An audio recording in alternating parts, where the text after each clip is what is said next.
Hey guys, this is Mike, and this is the fifth video in the LibGDX Box2D and Tiled tutorial. So in this video, we're finally going to move on to some tiled stuff. But before we get started, we're going to need some resources. And here I have some of the stuff that I made for this tutorial. Backgrounds, bunny sprites.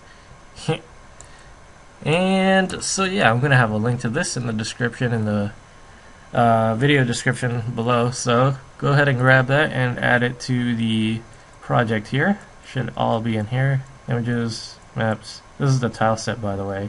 It's just 3 blocks, that's it. Some music and sound effects. Cool. Alright, so let's get started. If you haven't downloaded it already, you probably should. This is the tiled program. And just go ahead and grab it from mapeditor.org.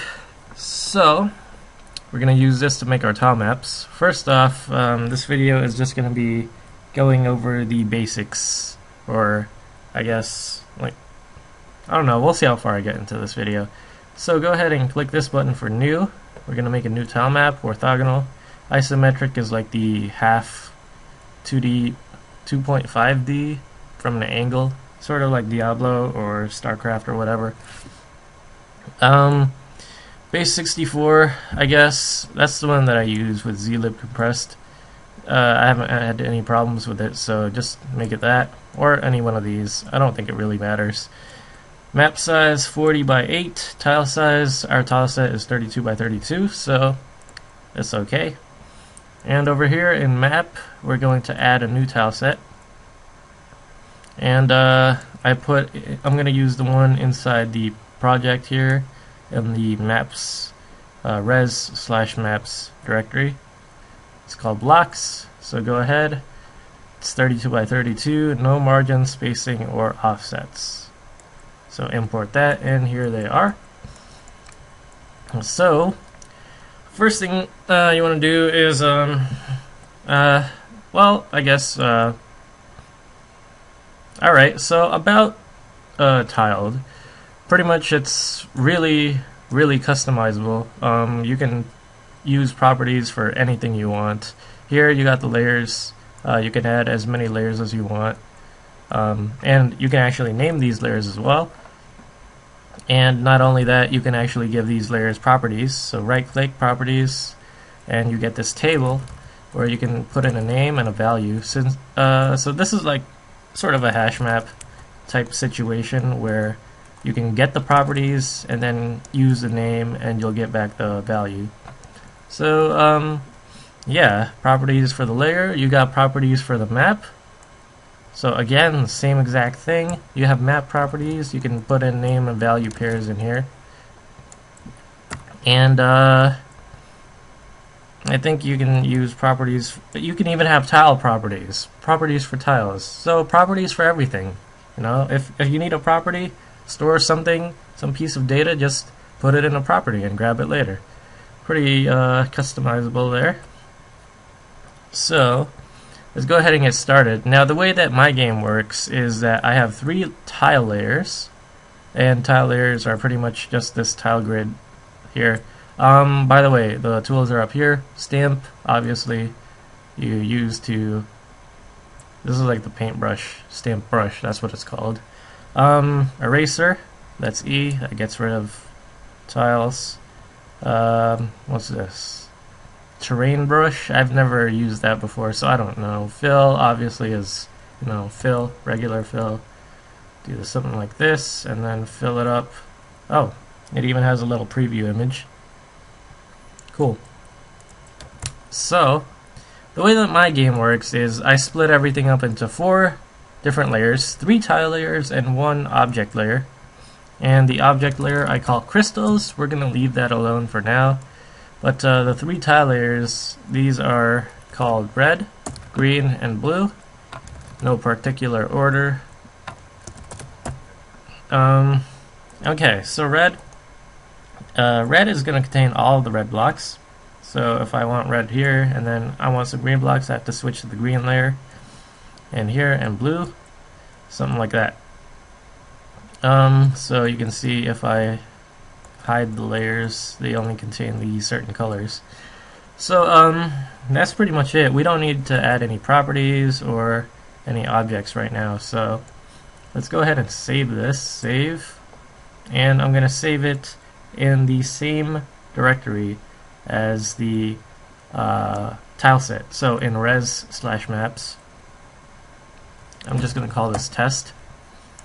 Make sure the map and the tile set are in the same directory here. I think you need to do that. I'm not really sure, but that's the way that I've been doing it. So the blocks tile set and the test map, I'm going to get rid of these two maps since I don't really need those. So here we have the blocks and test map.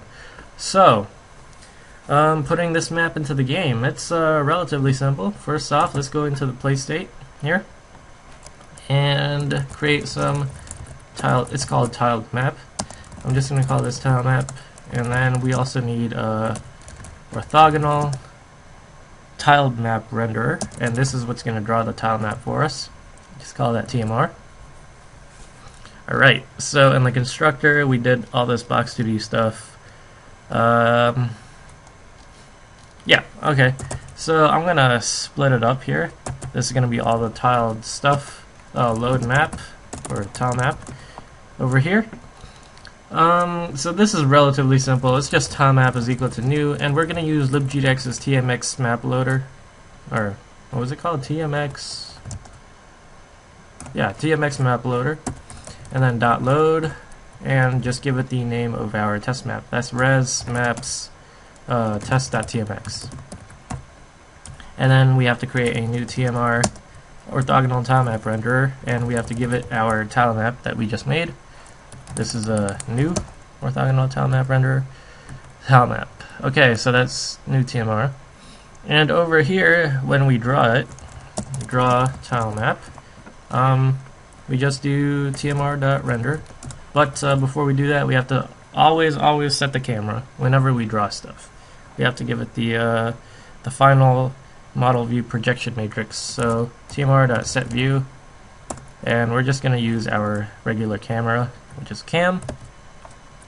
So go ahead and run this, see what happens. Okay, I'm having problems. Oh, right. Texture width and height must be powers of 2, 96 by 32. So neither 96 or 32 is a power of 2. Unfortunately, the earlier, I think this is what happens. The earlier versions of OpenGL have some kind of problem with using images that are not powers of 2 dimensions. So go into the game here, and in create, this is the first thing that gets called. We want to set the power of 2 enforcement to false. So texture.setEnforce power of 2 images false. That way we don't need to use power of 2 images. So try running it again, and there we go.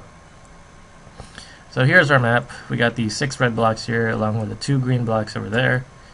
So yeah, that's pretty much it. So our map only goes up to here. Or our screen only goes up to there. So yeah, that's gonna be pretty much it for drawing maps. It's really simple. You just use the TMX map loader to load the map, and then orthogonal tiled map renderer to render it given a camera. So yeah, now let's go into actually using Box2D with tiled. Now the way that I have this work is that for every tile layer here, I create Box2D bodies for every tile. I know it's probably not the best way to do it, but I wanted to keep this simple. So here, I'm going to go through the layers, and this is why you should get into the practice of naming your layers here. I named it red, green, and blue because the tiled reading API might have some stuff for reading in layer names, and that's what we're going to do here. So we have this thing called tiled map tile layer. Import that, and I'm just going to call this layer import. What's wrong? Okay, there we go. And this I'm going to cast first to a tiled map tile layer because the method actually returns just the regular tiled map layer. So tile map dot get layers, layer.get, and then we're going to give it the name of the layer, red. So now this layer contains this red layer that we had, which is just the red blocks. So what I want to do is I'm going to go through this entire layer and create Box2D blocks for it. So let's get started. First off, I'm going to need some stuff. The tile size, I guess that should be all the way up here. Over here, private float tile size. Is it a float or an int? I guess float. I guess it could be some kind of weird size. Anyway, so here we're gonna do tile size is equal to layer.get tile width or tile height. Same thing, width or height. Doesn't really matter. Because the width and height is the same in my tile set 32 by 32. So obviously if you have different size width and height, you're gonna have to use both of those. So we'll go through the entire map here. Row 0. Oh, row is less than layer.get height. And for end column is 0. Column is less than layer.get width. Column plus plus. Now I have a lot of people asking me questions, messaging me about stuff going wrong with tile maps, and a lot of the time it's just them mixing up rows and columns. Remember, rows go downward, so if you're using rows, this is the Y direction, and column is the X direction. So just remember that. Over here, this is where we go through all the cells in the layer. And yeah, let's start trying to create Box2D bodies for each of these. I know it's a waste to use a double for loop to go through the entire layer, even though there's only 6 red blocks here, but again, I'm trying to keep things simple. First thing we want to do is get the cell, and that's just cell. Cell is equal to layer.get cell. Now, layer.get cell uses X and Y coordinates. Oh, import that. X and Y coordinates. So the first one, again, column is X, and row is Y. So this is get cell, column, then row.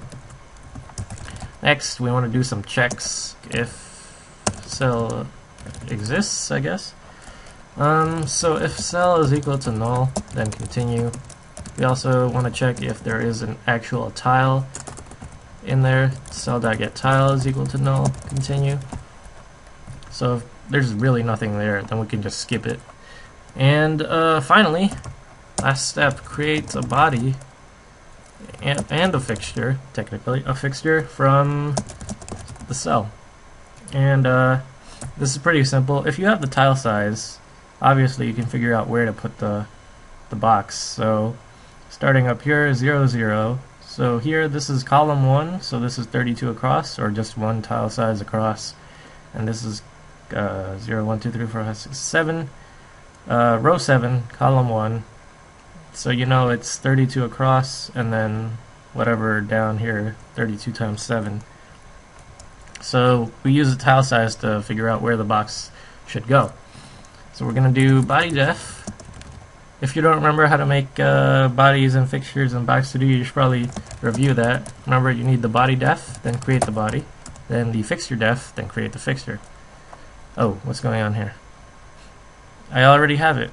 Oh, this is in the constructor. Right, I already have the body def and the fixture def. So I don't need to create any new ones. Just body def.type. This is going to be a body type.static. Static body. This is all ground stuff. They don't move. So static. We're going to set the position. Body.position.set. Or not body. What am I doing? This is a bdef. Position.set. And this is the important part. Box2D bodies are centered at the center. So what I'm going to do is I'm going to add a half. So this first one is going to be, let me just move it over.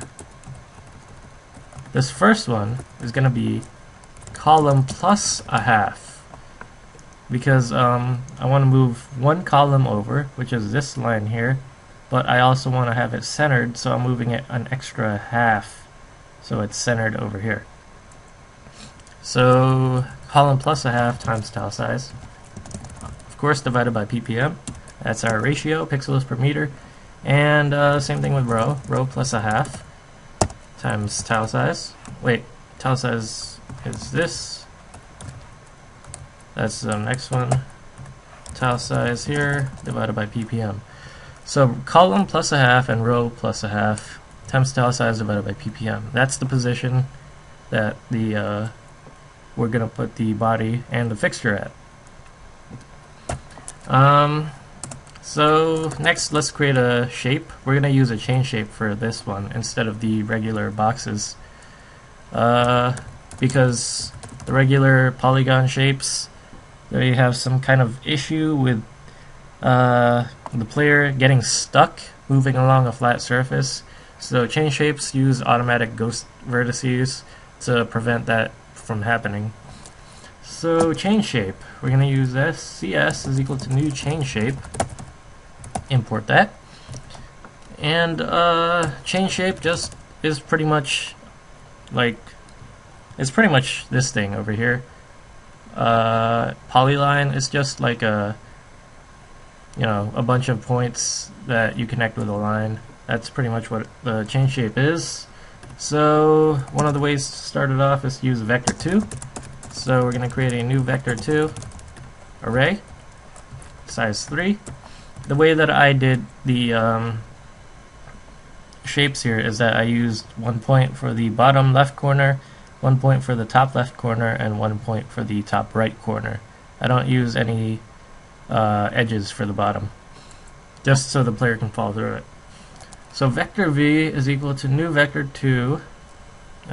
So the first point, again, is going to be in the bottom left of the box, and that's just negative tile size divided by 2 divided by ppm. Oh wait, vector2. So this first one, negative tile size divided by 2 divided by ppm, and negative tile size, tile size divided by 2 divided by ppm. So that's the bottom left corner. The top left corner is going to be, this is regular tile size, or no, it's still negative. This is x, so negative tile size divided by 2 divided by ppm, and this time this one is positive tile size divided by 2 divided by ppm. And the top right corner, v2. And this one's going to be both positive, tile size divided by 2 divided by ppm, and tile size divided by 2 divided by ppm. There we go. So that's our chain shape with those three. Now we have to actually create the chain shape. cs.createChain using our vector2 array. Now we have to create the fixture definition. We're going to set the friction to 0, so we don't want the player really slowing down. For this, def.shape is going to be our chain shape, and the filter, fdef.filter. Oh my god, fdef.filter. I can't type. Category bits. We're going to set this to the standard 1, and filter.mask bits is equal to -1. We're going to change this later, but for now, these are the default values for the categories. I think the default is 1 for category. It should be. And the default for mask is -1, so we're just going to set those. Did I change anything else? Oh, is sensor, right. Make sure to set that to false. Since we're reusing this fixture def, we have to make sure we don't mess up by getting in all the stuff. These are, I set it to true last time, so now we have to set it to false here. Alright, so let's finally create the body and fixture for this. World.createBody using the body def, .createFixture using the fixture def. So let's see what this looks like. And there we go, we have Box2D bodies around our tiles. That's cool. So let's get rid of this platform over here. Create platform, no. Get rid of all of that. Boom. Uh-oh, what's going on? Oh, I just got rid of all my body def stuff. My bad. So, create platform. Let's get rid of that. I'll fix it. Over here. And now we need body def. bdef is new body def here. We also need a new fixture def. fdef, new fixture def here. And what else? Shape? What is shape? Just a polygon shape, right? Shape is equal to new polygon shape. Alright, so let's see what this looks like.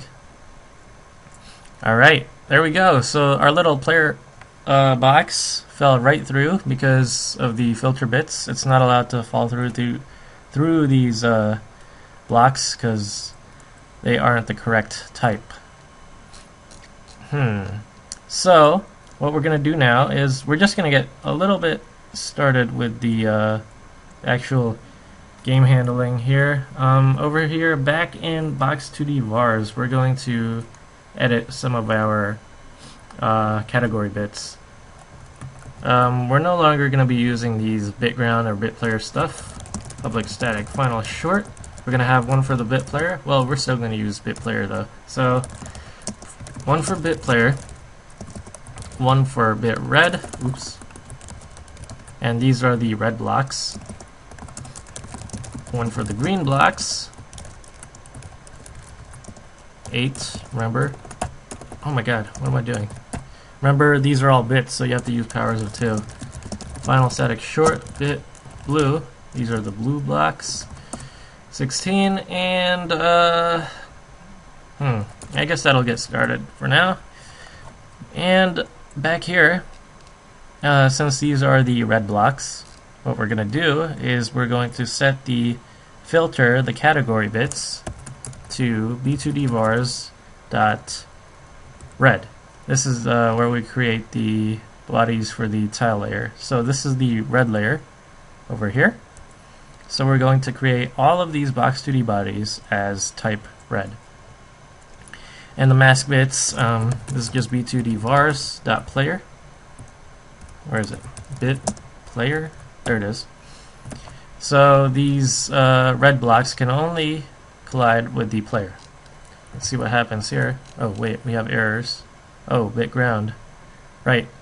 So for the player and the foot sensor, we're going to set this to bit red as the starting point. So both the player and the foot sensor can only collide with red blocks for now. So there we have it. There's our player and there's the foot sensor, and they're both colliding with the red blocks. So yeah, that's pretty much gonna be it for this video. Refresh. Yeah, so just a little recap.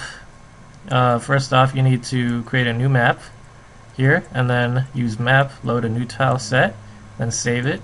Make sure the tile set and the map are in the same directory. I think you need to do this. And in order to set up the tile map for LibGDX, you use a tiled map and a tiled map renderer. And over here, use a TMX map loader to load the map. And just hand that tile map over to our tile map renderer. And drawing it is as simple as tmr.setView to some camera and then render. And if you want to make blocks, Box2D blocks for the tiles, then you just load up whatever layer. You can do it like I did, create layers for the individual stuff. You can have one layer just for collision blocks if you want. So over here, just grab the layer and then create the Box2D bodies over here. You can use whatever shape you want. I use chain shape, but you can use whatever you want. And that's pretty much it. I got the filter set so that the player can only go through the red blocks right now. Obviously, since you've seen the first video, you know that you have to change the color in order to jump on certain colored blocks. So obviously I'm going to use bit filtering for that. So yeah, this is pretty much going to be it for this video. In the next video, I'm going to finish up loading the tile map, and I'm going to show you how to add sprites to Box2D bodies. So yeah, thanks for watching.